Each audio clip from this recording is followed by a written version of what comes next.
Vida y muerte. Stephanie Meyer. Prefacio.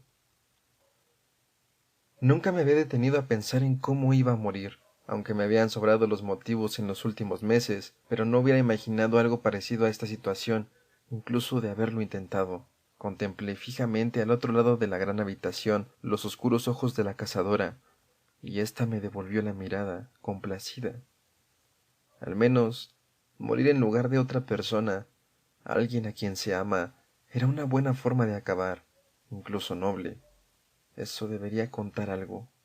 Sabía que de no haber ido a Forks ahora no estaría a punto de morir, pero aterrado como estaba, no me arrepentía de esta decisión. Cuando la vida te ofrece un sueño que supera con creces cualquiera de tus expectativas, no es razonable lamentarse de su conclusión. La cazadora sonrió de forma amistosa cuando avanzó con aire despreocupado para matarme.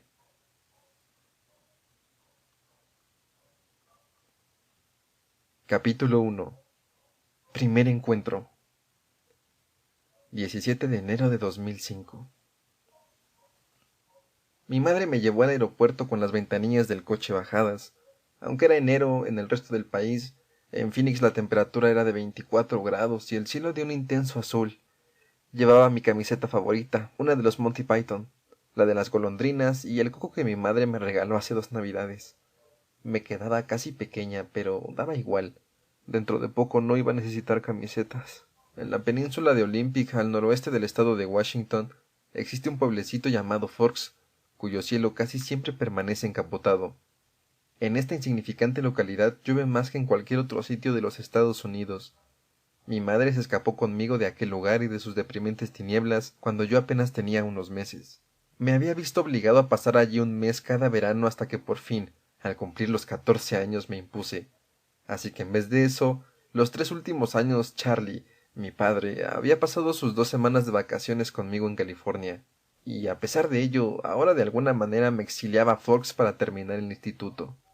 1 año y medio, 18 meses, una sentencia penitenciaria. 18 meses muy duros. Cuando cerré la puerta del coche tras de mí sonó como el clac de los barrotes de hierro encajando en su lugar. Vale, me acabo de poner un poco melodramático. Tengo la imaginación un poco desatada, como le gusta decir a mi madre.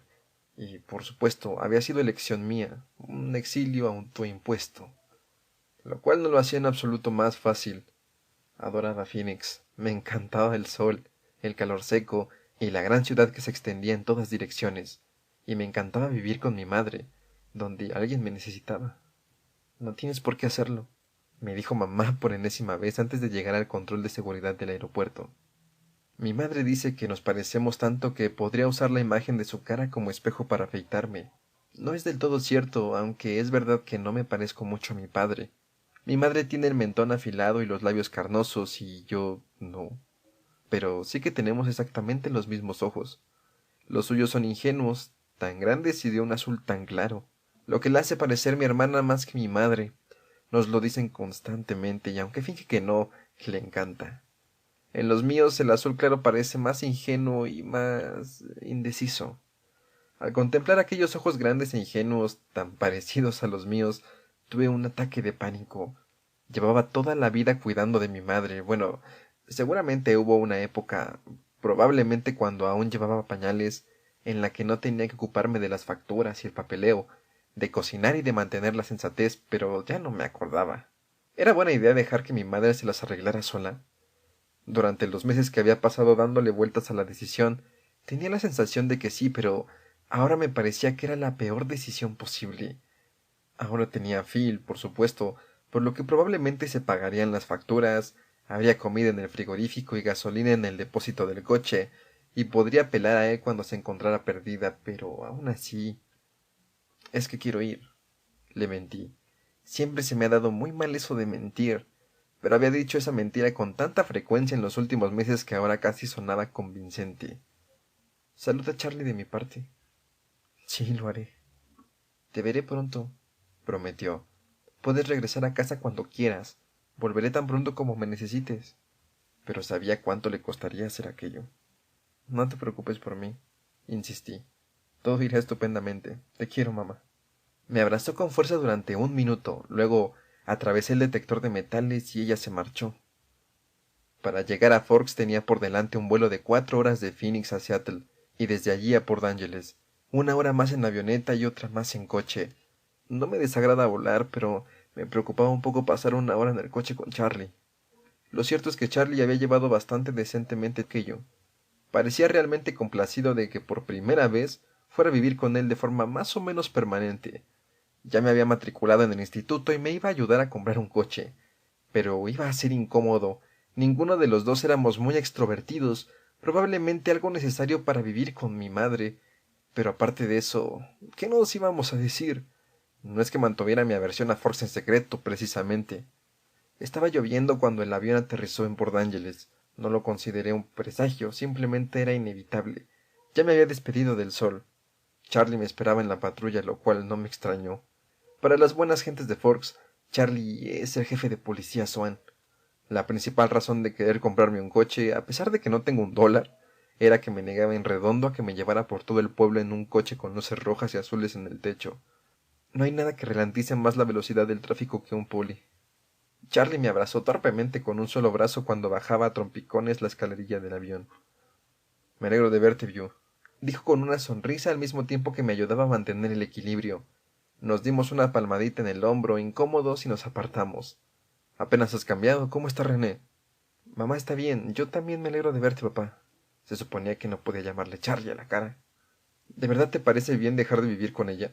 Los dos sabíamos que aquella pregunta no tenía que ver con mi felicidad personal. Tenía que ver con que si estaba eludiendo mi responsabilidad de cuidar de ella. Aquel era el motivo por el que Charlie nunca había peleado con mamá por mi custodia. Sabía que ella me necesitaba. Sí, no estaría aquí si no estuviera seguro. Bueno, vale. Solo llevaba 2 bolsas de lona. La mayoría de mi ropa de Arizona era demasiado ligera para llevarla en el clima de Washington. Mi madre y yo habíamos hecho un fondo común con nuestros recursos para completar mi vestuario de invierno, pero a pesar de todo no era mucho. Podía con las dos, pero Charlie insistió en llevar una. Me tambaleé un poco. Mi equilibrio nunca ha sido muy bueno, sobre todo desde que pegué el estirón. Se me enganchó el pie en la puerta de salida y la bolsa se balanceó y golpeó al tipo que estaba intentando entrar. Ay, lo siento. El tipo no era mucho mayor que yo, y era mucho más bajito, pero se acercó a mí con la barbilla levantada.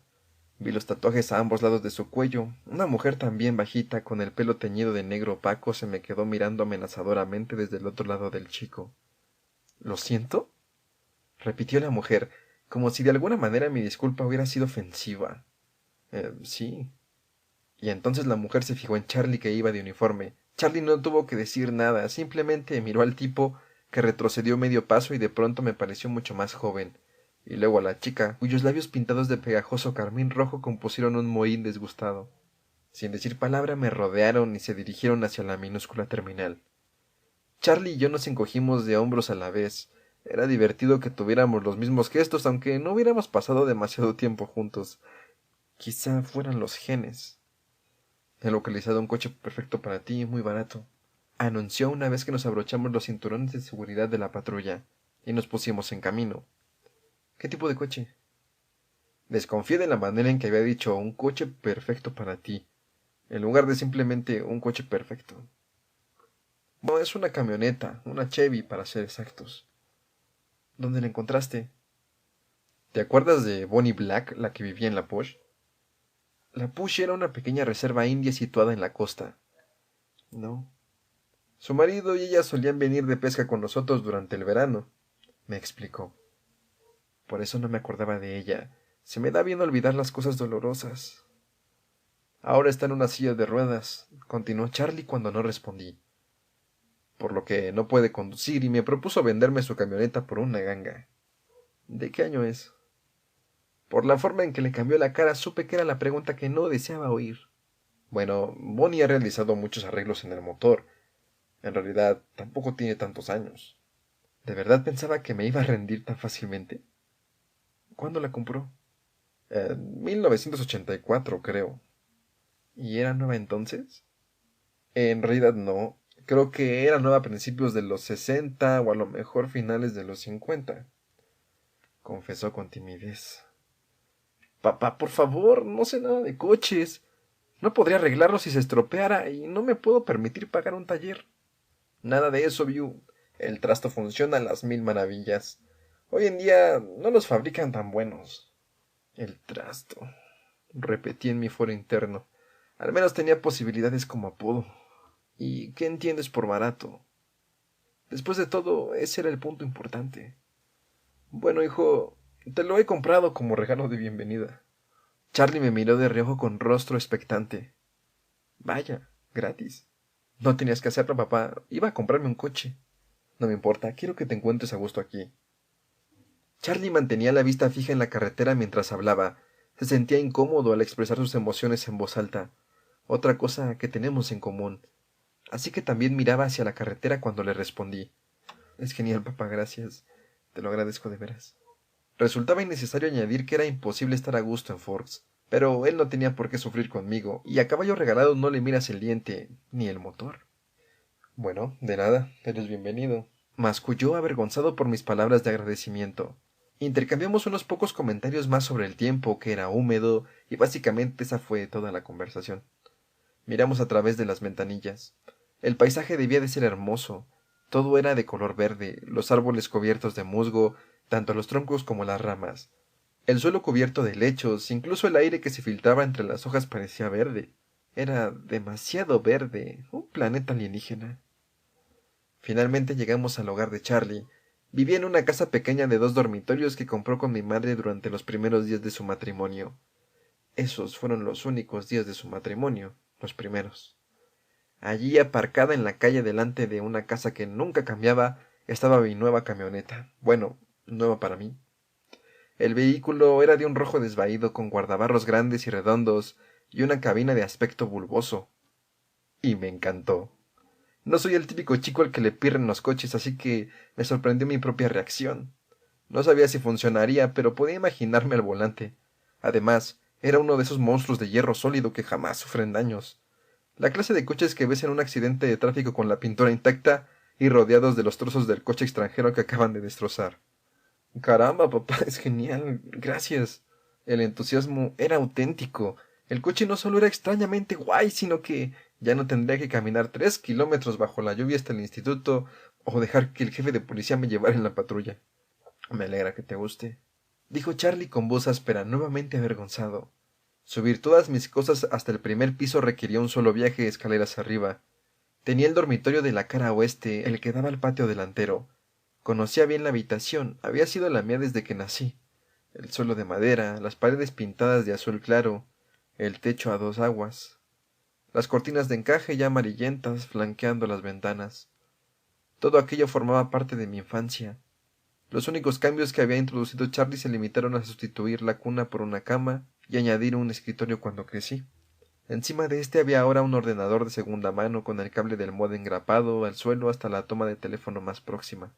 Este era uno de los requisitos de mi madre para que estuviéramos en contacto con facilidad. La mecedora que tenía desde niño aún seguía en el rincón. Solo había un pequeño cuarto de baño en lo alto de las escaleras que debería compartir con Charlie, pero ya había tenido que compartir antes con mi madre y definitivamente eso era peor. Ella tenía muchas más cosas que yo y se resistía tosudamente a todos mis intentos de organizárselas. Una de las cosas buenas que tiene Charlie es que no se queda revoloteando a tu alrededor. Me dejó solo para que deshiciera mis maletas y me instalara. Una hazaña que hubiera sido del todo imposible para mi madre. Resultaba estupendo estar solo. No tener que sonreír ni poner buena cara. Fue un respiro que me permitió contemplar a través del cristal la cortina de lluvia con desaliento y dejar que mis pensamientos se ensombrecieran. El instituto de Forks tan solo tenía 357, ahora 358 alumnos. Solamente en mi clase de tercer año en Phoenix había más de 700 alumnos. Todos los jóvenes de por aquí se habían criado juntos y sus abuelos habían aprendido a andar juntos. Yo sería el chico nuevo de la gran ciudad, una curiosidad, un bicho raro. Tal vez habría podido utilizar eso a mi favor si hubiera sido uno de los chicos guays. Bienvenidos los chicos populares, los reyes del baile de graduación, pero saltaba a la vista que yo no era ese tipo de chico. No era la estrella del equipo de fútbol americano, ni el presidente de la clase, ni el chico malo motero. Yo era el chico que daba la sensación de que se le daba bien jugar al baloncesto hasta que empezaba a caminar. El chico al que encerraban en las taquillas hasta que de repente crecía de golpe 20 centímetros el segundo año de instituto. El chico que era demasiado callado y pálido, que no sabía nada de videojuegos, ni de coches, ni de estadísticas de béisbol, ni de ninguna otra cosa de las que se suponía que tenían que interesarme. A diferencia de los otros chicos, no tenía montones de tiempo libre para dedicarme a mis aficiones. Tenía libros de cuentas que comprobar, desagües atascados que destapar y compras semanales que hacer. O no solía tenerlo al menos. No sintonizaba bien con la gente de mi edad. Bueno, lo cierto es que no sintonizaba bien con la gente, punto. Ni siquiera mi madre, la persona con quien mantenía mayor proximidad, me había entendido nunca. A veces me preguntaba si veía las cosas igual que el resto del mundo, como si quizá yo fuera un verde que todos los demás vieran como si fuera un rojo. Como si yo oliera a vinagre mientras que ellos olieran a coco. Tal vez la cabeza no me funcionara como es debido. Pero la causa no importaba, solo contaba el efecto, y mañana no sería más que el comienzo. Aquella noche no dormí bien, ni siquiera cuando conseguí dejar de darle vueltas a la cabeza. El siseo constante de la lluvia y el viento sobre el techo no aminoraba jamás, hasta convertirse en un ruido de fondo. Me tapé la cabeza con la vieja colcha y luego añadí la almohada, pero no conseguí conciliar el sueño antes de medianoche, cuando al fin la lluvia se convirtió en un fino sirimiri. A la mañana siguiente lo único que veía a través de la ventana era una densa niebla, y sentí que la claustrofobia se apoderaba de mí. Aquí nunca se podía ver el cielo, era como la celda de cárcel que había imaginado. El desayuno con Charlie fue silencioso. Me deseó suerte en la escuela y le di las gracias, aun sabiendo que sus esperanzas eran una pérdida de tiempo. La buena suerte solía esquivarme. Charlie se marchó primero, directo a la comisaría, que era su esposa y su familia. Me quedé mirando la cocina después de que se fuera, todavía sentado en una de las 3 sillas, ninguna de ellas a juego, junto a la vieja mesa cuadrada de roble. La cocina era pequeña, con paneles oscuros en las paredes, armarios amarillo chillón y un suelo de linóleo blanco. Nada había cambiado. Hacía 18 años mi madre había pintado los armarios con la esperanza de introducir un poco de luz solar en la casa. Había una hilera de fotos encima del microscópico hogar del cuarto de estar, que colindaba con la cocina. La primera foto era de la boda de Charlie con mi madre en Las Vegas, y luego la que nos tomó a los tres una amable enfermera del hospital donde nací, seguida por una sucesión de mis fotografías escolares hasta el año pasado. Verlas me resultaba muy embarazoso. Tenía que convencer a Charlie de que las pusiera en otro sitio, al menos mientras yo viviera aquí. Era imposible permanecer en aquella casa y no darse cuenta de que Charlie no se había repuesto de la marcha de mi madre. Eso me hizo sentir incómodo. No quería llegar demasiado pronto al instituto, pero no podía permanecer en la casa más tiempo, por lo que me puse la chaqueta de plástico no transpirable que recordaba uno de esos trajes empleados en caso de peligro biológico y me encaminé hacia la llovizna. Aún chispeaba, pero no lo bastante para que me calara mientras buscaba la llave de la casa, que siempre estaba escondida debajo del alero que había junto a la puerta, y cerrara. El ruido de mis botas de agua nuevas resultaba raro. Añoraba el crujido habitual de la grava al andar. Dentro de la camioneta estaba cómodo y a cubierto. Era obvio que Charlie o Bonnie debían de haberla limpiado, pero la tapicería marrón de los asientos aún olía tenuemente a tabaco, gasolina y menta. El coche arrancó a la primera, lo que fue un alivio, aunque en medio de un gran estruendo, y luego hizo mucho ruido mientras avanzaba al ralentí. Bueno, una camioneta tan antigua debía de tener algún defecto. La anticuada radio funcionaba, un añadido que no me esperaba. Fue fácil localizar el instituto. El edificio se hallaba, como casi todo lo demás en el pueblo, junto a la carretera. Al principio no resultaba obvio que fuera una escuela. Solo el cartel que indicaba que se trataba del instituto de Forks me dio una pista. Se parecía a un conjunto de esas casas de intercambio en época de vacaciones construidas con ladrillos de color granate. Había tantos árboles y arbustos que a primera vista no podía verlo en su totalidad. ¿Dónde estaba el ambiente de un instituto?, me pregunté. ¿Dónde estaban las alambradas y los detectores de metales?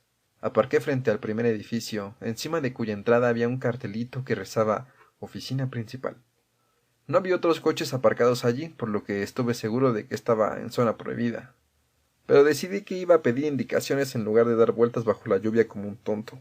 En el interior había más luz y se estaba más caliente de lo que esperaba. La oficina era pequeña, una salita de espera con sillas plegables acolchadas, una vasta alfombra con motas anaranjadas, noticias y premios pegados sin orden ni concierto en las paredes y un gran reloj que hacía tic-tac de forma ostensible. Las plantas crecían por doquier en sus macetas de plástico, por si no fuera suficiente vegetación afuera. Un mostrador alargado dividía la habitación en dos, con cestas metálicas llenas de papeles sobre la encimera y anuncios de colores chillones pegados en el frontal. Detrás del mostrador había 3 escritorios. Un hombre regordete y con una incipiente calvicie se sentaba en uno de ellos. Llevaba una camisa, lo que de inmediato me hizo sentir que yo iba demasiado abrigado para el tiempo que hacía. El señor Calvo alzó la vista. ¿Te puedo ayudar en algo? Soy Swan, le informé, y de inmediato advertí en su mirada el rápido reconocimiento. Me esperaban. Sin duda, ya era el centro de los cotilleos. El hijo del jefe de policía, cuya madre era un tanto voluble, al fin regresaba a casa. Por supuesto, dijo. Rebuscó entre los papeles apilados en su escritorio hasta encontrar los que buscaba. Precisamente aquí tengo el horario de tus clases y un plano de la escuela. Trajo varias cuartillas al mostrador para enseñármelas. Repasó todas mis clases y marcó el camino más idóneo para cada una en el plano. Luego me entregó el comprobante de asistencia para que lo firmara cada profesor y se lo devolviera al finalizar las clases. Me dedicó una sonrisa y, al igual que Charlie, me dijo que esperaba que me gustara Forks. Le devolví la sonrisa más convincente posible. Los demás estudiantes comenzaban a llegar cuando regresé a la camioneta. Los seguí. Me uní a la cola de coches y conduje hasta el otro lado de la escuela. Casi todos los vehículos tenían aún más años que el mío. Ninguno era ostentoso. En Phoenix vivía en uno de los pocos barrios pobres del distrito Paradise Valley. Era habitual ver un Mercedes nuevo o un Porsche del aparcamiento de los estudiantes. El mejor coche de los que allí había era un Volvo plateado nuevo, y destacaba. Aun así, apagué el motor en cuanto aparqué en una plaza libre para que el volumen rompetímpanos no atrajera la atención de los demás sobre mí. Examiné el plano en la camioneta, intentando memorizarlo con la esperanza de no tener que andar consultándolo todo el día. Lo guardé en la mochila, me la eché al hombro y respiré hondo. No va a estar tan mal. Me mentí sin mucha convicción. En serio, aquello no era una situación de vida o muerte, solo era el instituto. No es como si alguien me fuera a morder. Al final suspiré y salí del coche. Me eché la capucha sobre el rostro y anduve hasta la acera abarrotada de jóvenes. Me alegré de que mi sencilla chaqueta negra no llamara la atención, aunque no había mucho que hacer con mi peso. Hundí los hombros y mantuve la cabeza gacha. Una vez pasada la cafetería, el edificio número 3 resultaba fácil de localizar, ya que había un gran 3 pintado en negro sobre un fondo blanco en forma de cuadrado en la esquina del lado oeste. Entré detrás de 2 personas que llevaban impermeables de estilo unisex. El aula era pequeña. Los alumnos que tenía delante se detenían en la entrada para colgar sus abrigos en unas perchas. Había varias. Los imité. Se trataba de 2 chicas, una rubia de tez clara como la porcelana y otra también pálida de pelo castaño claro. Al menos mi piel no sería nada excepcional aquí. Entregué el comprobante a la profesora, una mujer alta y de pelo fino a quien la placa que descansaba sobre su escritorio la identificaba como señora Mason. Se quedó mirándome embobada al leer mi nombre, poco alentador, y yo noté cómo me subía la sangre a la cara, sin duda formando poco atractivas manchas en mis mejillas y mi cuello. Al menos me envió un pupitre vacío al fondo de la clase sin presentarme al resto de los compañeros. Intenté meterme en el pequeño escritorio lo más discretamente que pude. A mis nuevos compañeros les resultaba difícil mirarme al estar sentado en la última fila, pero se las arreglaron para conseguirlo. Mantuve la vista clavada en la lista de lecturas que me había entregado la profesora. Era bastante básica. Bront, Shakespeare, Chaucer, Faulkner. Los había leído a todos, lo cual era cómodo y aburrido. Me pregunté si mi madre me enviaría la carpeta con los antiguos trabajos de clase o si creería que la estaba engañando. Recreé nuestra discusión mientras la profesora continuaba con su perorata. Cuando sonó el zumbido del timbre, una chica flacucha con acné y pelo negro grasiento se ladeó desde un pupitre al otro lado del pasillo para hablar conmigo. Tú eres Buford Swan, ¿verdad? Parecía demasiado amable, la típica chica miembro del club de ajedrez. Bew, le corregí. En un radio de 3 sillas todos se volvieron para mirarme. ¿Dónde tienes la siguiente clase? Preguntó. Tuve que comprobarlo con el programa que tenía en la mochila. Historia con Jefferson, en el edificio 6. Mirase donde mirase había ojos curiosos por doquier. Voy al edificio 4, podría mostrarte el camino. Demasiado amable, sin duda. Me llamo Erika, añadió. Sonreí con timidez. Gracias. Recogimos nuestros abrigos y nos adentramos en la lluvia, que caía con más fuerza. Varias personas parecían seguirnos lo bastante cerca para escuchar a hurtadillas o algo así. Esperaba a no estar volviéndome paranoico. Bueno, es muy distinto de Phoenix, ¿eh? Preguntó. Mucho. Allí no llueve a menudo, ¿verdad? 3 o 4 veces al año. Vaya, no me lo puedo ni imaginar, reflexionó. Hace mucho sol, le expliqué. No se te ve muy bronceado. Es la sangre albina de mi madre. Me miró con aprensión, solté un gruñido. No parecía que las nubes y el sentido del humor encajaran demasiado bien. Después de estar varios meses aquí, habría olvidado cómo emplear el sarcasmo. Pasamos junto a la cafetería de camino hacia los edificios de la zona sur, cerca del gimnasio. Erika me acompañó hasta la puerta, aunque la podía identificar perfectamente. En fin, suerte, dijo cuando rocé el picaporte. Tal vez coincidamos en alguna otra clase. Parecía esperanzada. Le dediqué una sonrisa que confiaba en que no comprometiera a nada. Y entré. El resto de la mañana transcurrió igual. Mi profesora de trigonometría, la señora Barner, quien de todos modos no me habría caído bien por la asignatura que enseñaba, fue la única que me obligó a permanecer delante de toda la clase para presentarme a mis compañeros. Balbucé, se me llenó la cara de manchas rojas y tropecé con mis propias botas al volver a mi pupitre. Después de 2 clases empecé a reconocer varias caras en cada aula. Siempre había alguien con más coraje que los demás que se presentaba y me preguntaba si me gustaba Forks. Procuré actuar con diplomacia, pero por lo general mentí mucho. Al menos no necesité el plano. En todas las asignaturas los profesores empezaban llamándome Buford, y aunque yo los corregía inmediatamente era deprimente. Había tardado años en superar lo de Buford. Muchas gracias, abuelo, por morirte unos cuantos meses antes de que naciera y hacer que mi madre se sintiera obligada a honrar tu memoria. En casa ya nadie se acordaba de que Bew solo era un diminutivo. Ahora tenía que empezar otra vez de cero. Un chico se sentó a mi lado tanto en clase de trigonometría como de español, y me acompañó a la cafetería para almorzar. Era muy bajito, ni siquiera me llegaba al hombro, pero casi alcanzaba mi estatura gracias a su oscura melena de rizos alborotados. No me acordaba de su nombre, por lo que me limité a sonreír mientras parloteaba sobre los profesores y las clases. Tampoco intenté comprenderlo todo. Nos sentamos al final de una larga mesa con varios de sus amigos, a quienes me presentó. Se me olvidaron los nombres de todos en cuanto los pronunció. Parecían pensar que era guay que me hubiera invitado.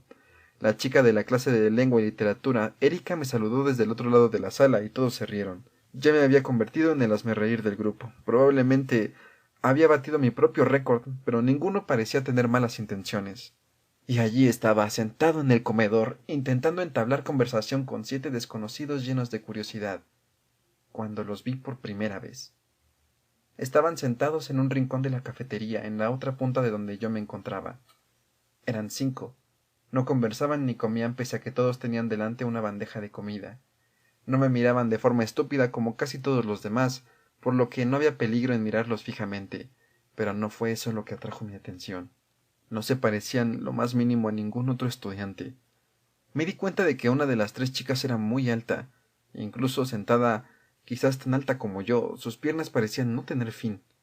Tenía aspecto de capitana del equipo de voleibol, y estaba bastante seguro de que a nadie le gustaría tener que enfrentar uno de sus ataques. Tenía el cabello oscuro y rizado, recogido en una coleta despeinada. Otra lucía una melena color miel hasta los hombros. No era tan alta como la morena, pero probablemente era más alta que la mayoría de los chicos sentados en mi mesa. Transmitía algo intenso, osado.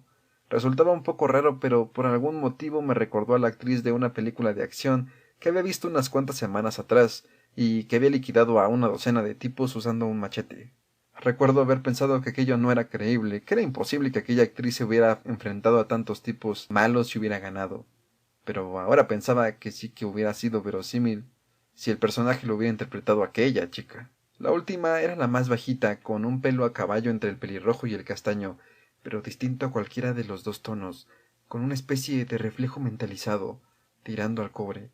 Parecía más joven que las otras 2, que fácilmente podrían haber estado en la universidad. Los 2 chicos eran polos opuestos. El más alto, que lo era más que yo, supuse que llegaría por lo menos a los 2 metros 10 o quizá más.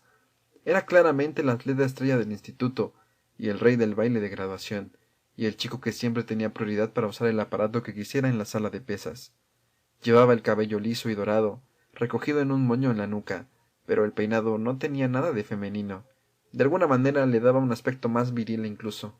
Era, a todas luces, demasiado para aquel instituto, o para cualquier otro en que pudiera pensar. El chico más bajito era nervudo, y tenía el pelo tan corto que era apenas una sombra sobre su cráneo. Eran muy distintos, y aun así, todos se parecían muchísimo. Eran blancos como la cal, los estudiantes más pálidos de cuantos vivían en aquel pueblo sin sol, más pálidos que yo, que soy albino. Todos tenían ojos muy oscuros, desde donde yo me encontraba parecían negros. A pesar de la diferente gama de tonos de los cabellos y ojeras malvas, sombras de color púrpura, como si fueran moratones. Quizás los 5 se hubieran pasado la noche en blanco, o quizás estuvieran recuperando de una rotura de nariz, aunque sus narices, al igual que el resto de sus facciones, eran rectas, perfectas, simétricas. Pero nada de eso era el motivo por el que no conseguía apartar la mirada. Continué mirándolos porque sus rostros, tan diferentes y tan similares al mismo tiempo, eran de una belleza inhumana y devastadora. Tanto las chicas como los chicos eran hermosos, eran rostros como nunca esperas ver, excepto tal vez en las páginas retocadas de una revista de moda, o en una valla publicitaria, o en un museo, pintadas por un artista antiguo, como el semblante de un ángel. Costaba creer que fueran reales. Decidí que la más guapa de todos era la chica más baja, la del pelo color cobre. Aunque me imaginaba que la mitad femenina del cuerpo de estudiantes votaría por el chico rubio que parecía una estrella de cine. Pero se estarían equivocando, es decir, todos eran espectaculares, pero aquella chica tenía algo que iba más allá de la hermosura. Me hizo sentir una molestia en el estómago. Los 5 desviaban la mirada los unos de los otros, también del resto de los estudiantes y de cualquier cosa hasta donde pude colegir. Me recordaban a modelos posando artísticamente para un anuncio, con cierto aburrimiento estético. Mientras los observaba, el chico enjuto de la cabeza rapada se levantó con la bandeja, el refresco sin abrir, la manzana sin morder, y se alejó con un trote gracil, veloz, propio de un corcel desbocado. Los observé y me pregunté si habría una compañía de danza en la ciudad, hasta que vació su bandeja y se deslizó por la puerta trasera a una velocidad superior a lo que habría considerado posible. Miré rápidamente a los demás que no se habían movido. ¿Quiénes son esos? Pregunté al chico de la clase de español, cuyo nombre se me había olvidado. Y de repente, mientras él alzaba los ojos para ver a quiénes me refería, aunque probablemente ya lo intuía por mi tono de voz, la que era perfecta nos miró. Durante una fracción de segundo se fijó en mi vecino y después sus ojos oscuros se posaron sobre los míos, ojos grandes, curvados en las comisuras de espesas pestañas. Ella desvió la mirada rápidamente, aún más deprisa que yo. Aunque yo lo hice en cuanto vi que nos observaba, notaba las manchas rojas empezando a florecer en mi rostro. En aquella mirada furtiva, su rostro no denotaba interés. Era como si mi compañero hubiera pronunciado su nombre y ella, pese a haber decidido no reaccionar previamente, hubiera levantado los ojos en una involuntaria respuesta. El chico que estaba a mi lado soltó una risa incómoda y fijó la vista en la mesa igual que yo. Murmuró en voz muy baja. Son los Cullen y los Hale. Edith y Eleanor Cullen. Jessamine y Royal Hale. El que se acaba de marchar se llama Archie Cullen. Todos viven con la doctora Cullen y su marido.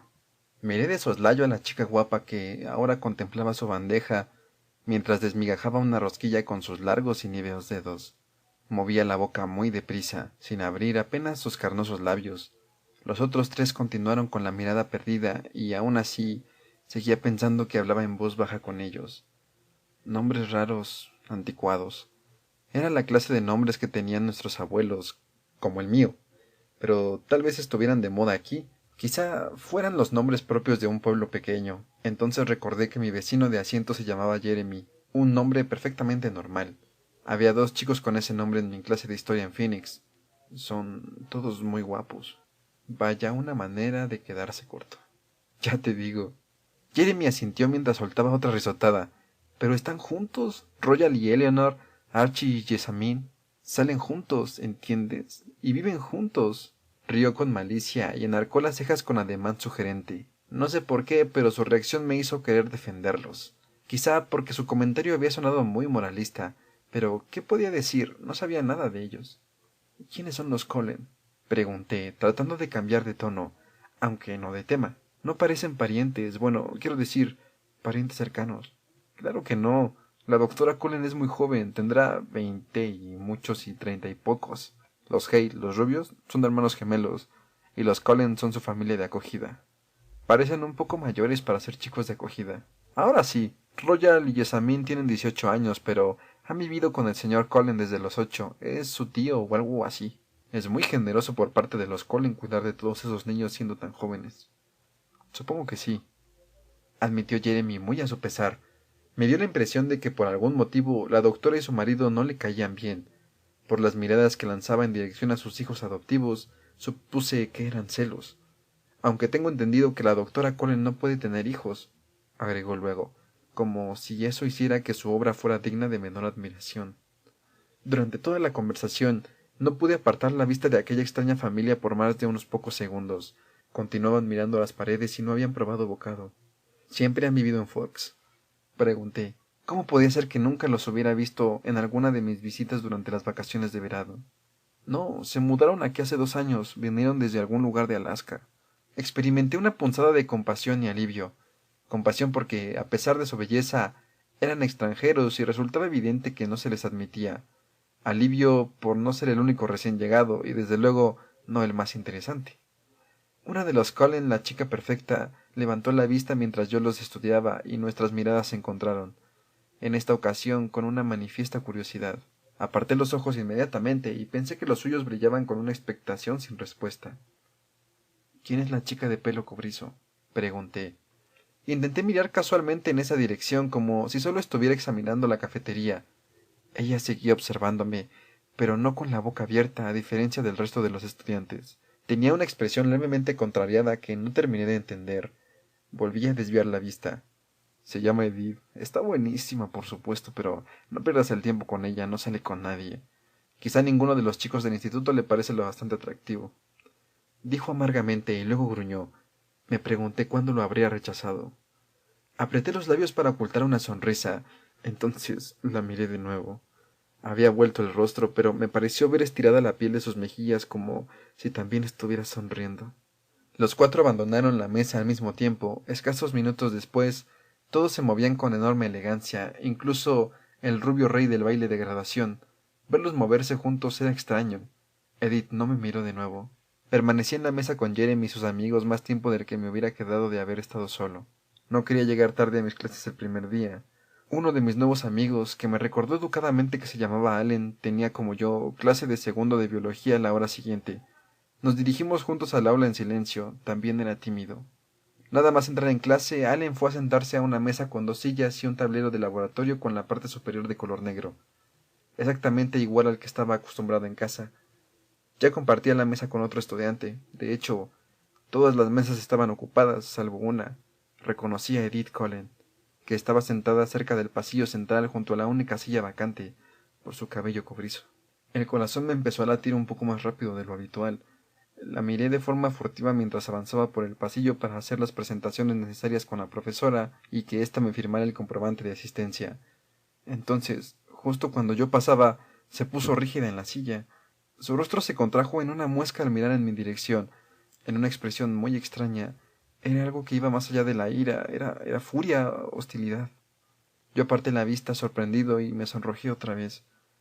Tropecé con un libro que había en el suelo y me tuve que aferrar al borde de una mesa. La chica que se sentaba allí soltó una risita.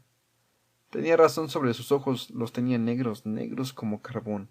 La señora Banner me firmó el comprobante y me entregó un libro, ahorrándose toda esa tontería de la presentación y de mencionar mi nombre completo.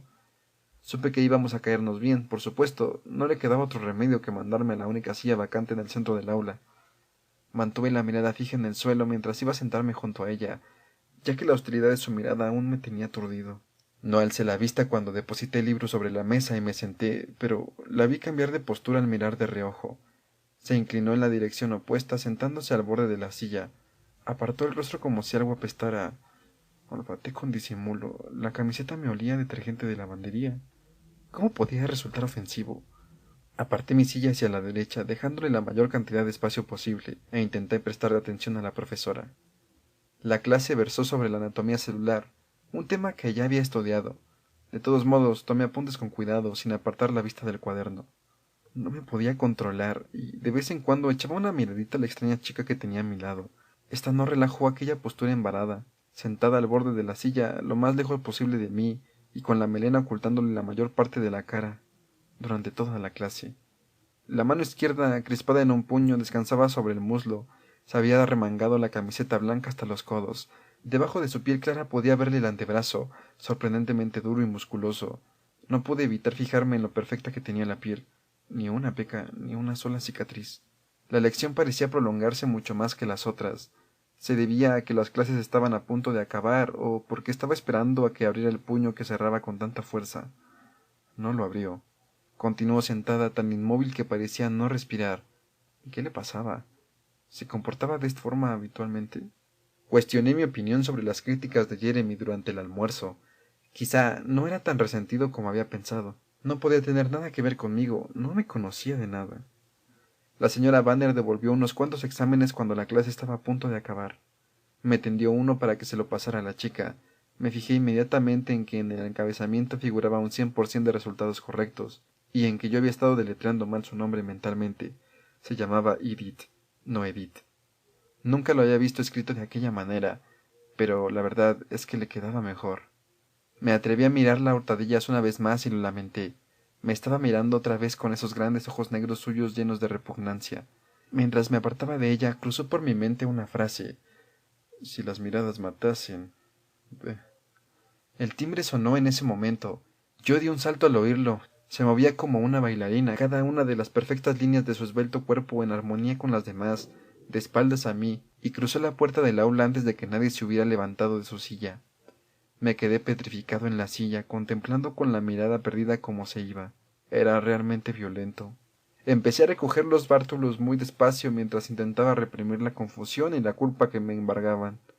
¿Por qué debía sentirme culpable? No había hecho nada malo. ¿Cómo hubiera podido, siquiera... En realidad, ni nos habíamos presentado. «Eres Buford Swan, ¿no?», me preguntó una voz femenina.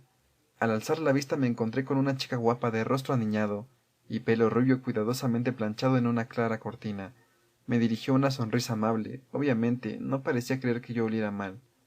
«Beau», le corregí con una sonrisa. «Me llamo Makayla». «Hola, Makayla».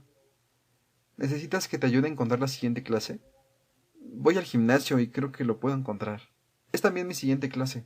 Parecía emocionada, aunque no era una gran coincidencia en una escuela tan pequeña. Hablaba por los codos e hizo el gasto de casi toda la conversación, lo cual fue un alivio. Había vivido en California hasta los 10 años, por eso entendía cómo me sentía ante la ausencia del sol. Resultó ser la persona más agradable que había conocido aquel día. Pero cuando íbamos a entrar al gimnasio me preguntó, «Oye, ¿le clavaste un lápiz a Edith Cullen? ¿O qué? Jamás la había visto comportarse de ese modo». «Tierra, trágame», pensé. Al menos no era la única persona que lo había notado y, al parecer, aquel no era el comportamiento habitual de Edith Cullen. Decidí hacerme el tonto. «¿Te refieres a la chica que se sentaba a mi lado en biología?», pregunté sin malicia. «Sí», respondió. «Tenía cara de dolor o algo parecido». «No lo sé», respondí. «No he hablado con ella». «Es rara». Makayla se demoró a mi lado en lugar de dirigirse al vestuario. «Si hubiera tenido la suerte de sentarme a tu lado, yo sí hubiera hablado contigo». Le sonreí antes de cruzar la puerta del vestuario de los chicos. Era amable y parecía que le gustaba, pero eso no bastó para hacerme olvidar lo rara que había sido la última hora. La entrenadora Clapp, la profesora de educación física, me consiguió un uniforme, pero no me obligó a vestirlo para la clase de aquel día. En Phoenix solo teníamos que asistir 2 años a educación física. Aquí era una asignatura obligatoria a los 4 años. Mi infierno personal en la tierra. Contemplé los 4 partidillos de voleibol que se jugaban de forma simultánea. Me dieron náuseas al verlos y recordar los muchos golpes que había dado y recibido cuando jugaba al voleibol. Al fin sonó la campana que indicaba el final de las clases. Me dirigí lentamente a la oficina para entregar el comprobante con las firmas. Había dejado de llover, pero el viento era más frío y soplaba con más fuerza. Me subí la cremallera de la chaqueta y metí la mano libre en un bolsillo. Estuve a punto de dar media vuelta a irme cuando entré en la cálida oficina. Edith Cullen se encontraba de pie enfrente del escritorio. Era imposible no reconocer su desgreñado cabello castaño dorado. Al parecer, no me había oído entrar. Me apoyé contra la pared del fondo, a la espera de que el recepcionista calvo pudiera atenderme. Estaba discutiendo con él con voz profunda y aterciopelada. Capté rápidamente el motivo de la discusión. Intentaba cambiar la clase de biología de la 6ª hora a otra hora, a cualquier otra hora. No podía ser por mi culpa. Debía de ser otra cosa, algo que había sucedido antes de que yo entrara en el laboratorio de biología. La causa de su aspecto contrariado debía de ser otro problema. Era imposible que aquella desconocida sintiera una aversión tan intensa y repentina hacia mí. No era lo suficientemente interesante como para despertar una reacción tan potente. La puerta se abrió de nuevo y una súbita corriente de viento helado hizo susurrar los papeles que había sobre la mesa y me alborotó el cabello. La recién llegada se limitó a andar hasta el escritorio, depositó una nota sobre el cesto de papeles y salió, pero Edith Cullen se embaró y se giró. Su rostro era ridículamente perfecto, ni una sola imperfección que la hiciera parecer humana, para traspasarme con sus penetrantes ojos llenos de odio. Durante un instante sentí un estremecimiento de verdadero pánico. Hasta se me hizo el vello de los brazos. La mirada no duró más de un segundo, pero me heló la sangre en las venas más que el gélido viento. Se giró hacia el recepcionista y rápidamente dijo con voz aterciopelada: «Bueno, no importa, ya veo que es imposible. Muchas gracias por su ayuda». Giró sobre sí misma sin mirarme y desapareció por la puerta. Me dirigí como un autómata hacia el escritorio, por una vez con el rostro lívido en lugar de colorado, y le entregué el comprobante de asistencia con todas las firmas. «¿Cómo te ha ido el primer día, hijo?», preguntó. «Bien», mentí con voz temblorosa. No pareció muy convencido. Era casi el último coche que quedaba en el aparcamiento cuando entré en la camioneta. Me pareció un refugio, el lugar más acogedor de aquel horrendo y húmedo infierno de verdor. Permanecí varios minutos sentado mirando por el parabrisas con la mirada ausente, pero pronto tuve tanto frío que necesité encender la calefacción. Arranqué y el motor rugió. Me dirigí de vuelta a la casa de Charlie, tratando de no pensar en nada.